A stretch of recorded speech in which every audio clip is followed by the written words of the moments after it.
Hey folks, it's your main man E from Follow the Leader Canine, and I wanted to do this video here with Mango. Now Mango came in here like really excited. I know you guys see her, she's calm right now, but she wasn't like this 24 hours ago. She was out of her mind, she was jumping up.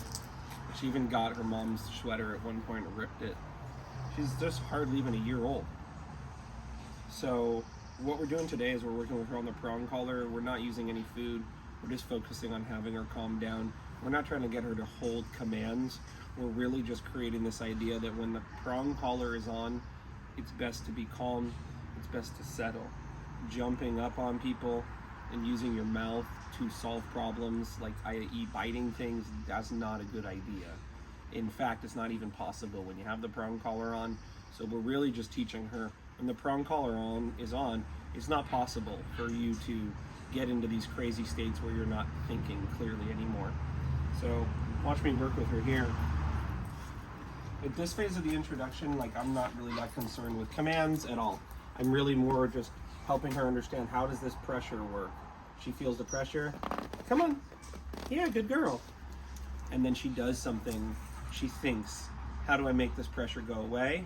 And then she makes a decision. Sit. No. Now, one of the decisions that she's trying to make right now is putting her mouth on this. I have to tell her that's not the right decision.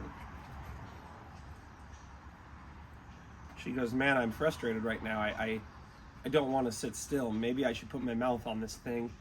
I have to explain to her, Mango, when you're frustrated, you can't do that.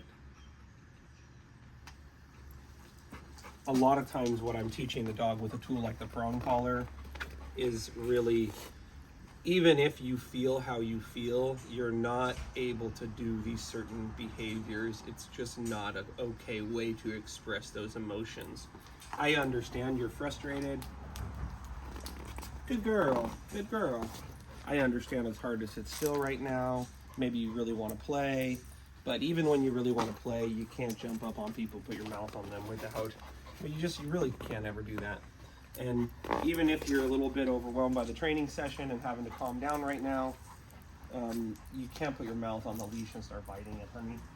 So it's really important during this phase that I'm not forcing the dog. I'm not using a lot of pressure. Earlier when you saw the dog in the bed, or you see me holding the leash pressure, I'm using 2 fingers. So I'm just holding the leash with 2 fingers, you know, not only so you on the video can see, I'm not using much pressure, but also to help myself not do too much pressure, but to really give the dog a chance to feel the sensation of the collar and then actually think and make an actual decision. Hey, I feel the leash pulling up. I wonder what I should do. Oh, I'll sit down. Hey, I feel the leash pulling me over this way. I wonder what I should do. Oh, I'll move that way. Oh, okay. I feel the leash pulling up. I wonder what I should do. Oh, I'll sit down. I feel the leash pulling me this way. I wonder what I should do. Oh, I'll go that way. But if I just yank the dog's not actually thinking. They're just going, oh my God, I got pulled this way. Oh, I got pulled that way. I really want the dog thinking. Let's go. Good girl. You'll notice the sound of my voice is really calm, and something really important, which I talked to their mom and dad at drop-off today. I'm not looking at the dog.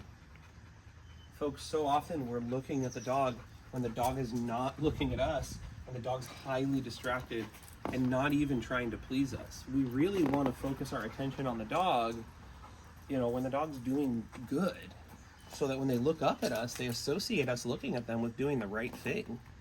Yeah, there's sometimes I'm going to look at the dog and I'm maybe going to tell them with my eyes, stop doing that.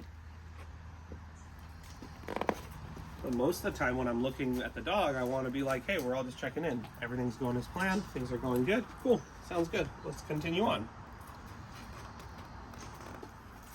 So this is all I'm doing, is just walking her back and forth. And, you know, for people at home who are going to practice this, realize I know it's hard to see how much pressure I'm using here. And my amazing right-hand woman, Katya, head trainer here, we were talking today about, with a dog like this, it's the devil's in the details.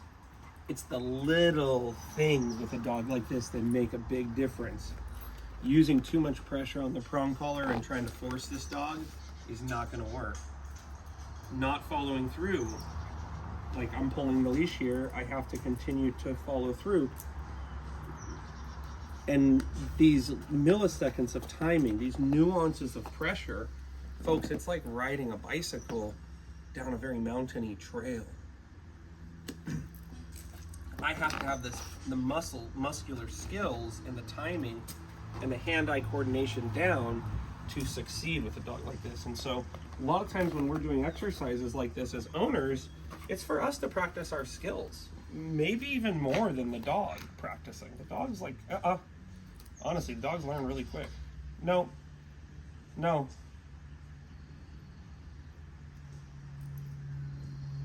No.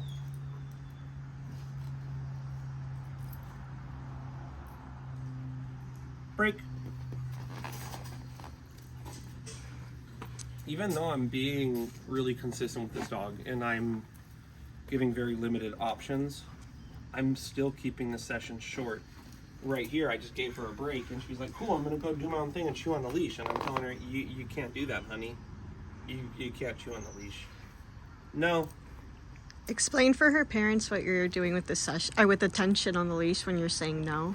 So I'm saying no, and then I'm providing a sensation on her neck that is essentially a consequence for her biting the leash. She's biting the leash, and then I'm saying no, and then she's feeling this sensation on her neck, and she's like, oh, interesting, I wonder what happens if I bite the leash. I bite the leash, and then there's a sensation on my neck afterwards.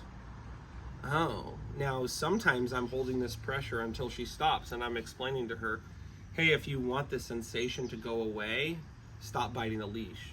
That sensation will go away. It's like the beeping sound in your car that reminds you to take the key out of the ignition. You take the key out of the ignition, the beeping stops. You stop chewing on the leash, beep, beep, beep, beep, beep, beep, beep, beep. The beeping stops, okay? But in this case, it's not a beeping, it's the sensation of the prong collar on her neck. It's just mildly annoying, like the sound in our car. Now, early on, I want to teach her, yeah, take the key out, the beeping goes away. Take the key out, the beeping goes away. But if she keeps doing that over and over again, I might, even when the key comes out, they're still beeping for 5 or 10 seconds. And the car, and essentially, or I'm telling her, hey, don't chew on the leash to begin with. If you chew on the leash, afterwards, there'll be a mildly irritating sensation for 3 to 5 seconds. It's not about making this sensation intense with this type of dog. If you start using a lot of pressure with the prong collar to try to make up for a lack of timing or a lack of understanding of how to use the collar, you're gonna go down a road of just desensitizing this dog to the prong collar, and she'll either completely ignore it or she'll try to battle the prong collar and resist it, and you're not gonna win with a dog like this. Good girl. So she's doing great here. Let's try it again. Break. No. No, I was clear with that leash. No. I said the word no. And I want to be clear with her. When I'm saying no, this is a word that means ideally you'll never do this ever again for the rest of your life. If you were to never do this ever again, not even one more time for the rest of your life, that'd be great.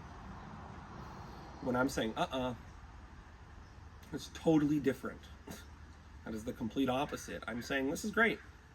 That's fine. That's just not what I want right now, or I'm just not going to give you a reward. What a good girl, huh? It's important I let her make decisions on her own. So right there, you saw this dog make a decision. She said, I might put this leash in my mouth. But she's like, last time he gave me freedom, and then I put the leash in my mouth, I wasn't able to have my freedom anymore. I had to go back and sit down again. I like smelling. I like checking things out. And this is a dog that I definitely think doing some sort of scent detection work, nose work with, I think would be helpful to give her an outlet for this obsessiveness that doesn't involve going faster and going harder, but it involves her having to focus a little bit more and slow down. So believe it or not, folks, like that's a session with a dog at this point in training. This is her second day, and you're gonna find it hard to believe, but this dog has a whole nother side to herself that you haven't seen in this session, and that's the whole point. We don't want to be seeing this dog in that hyper aroused state. And if we are very careful about not bringing her around distractions that are too high or trying to bring her out for too long or beyond our skill level, when we're using the training collar, we will see that she's going to stop being so crazy. But right now, the reason I'm just working her for a little bit is like she just did so good. We're going to work with her a little bit. We're going to let her smell, let her potty. We're going to put her in the crate and have her settle. We're just going to pull her out again. So she just gets this understanding of, hey, when I come out, I'm calm. And the only time I'm going to get excited is if somebody's maybe trying to do agility work with me, nose work with me, go on a run, or pull out a toy and play with me. But most of the time, I should just kind of be like this. So that's that, folks. Remember, as always, we don't blame them, we train them. If we love them, we lead them. And you can always find me online, followliveyourcanine.com, if you want to hire a trainer and get some one-on-one consulting. You can find my poetry book too on Amazon, Loving, Leading, and Losing Stories from the Dogs That Trained Me. Okay, folks, well, until next time, we'll see you then.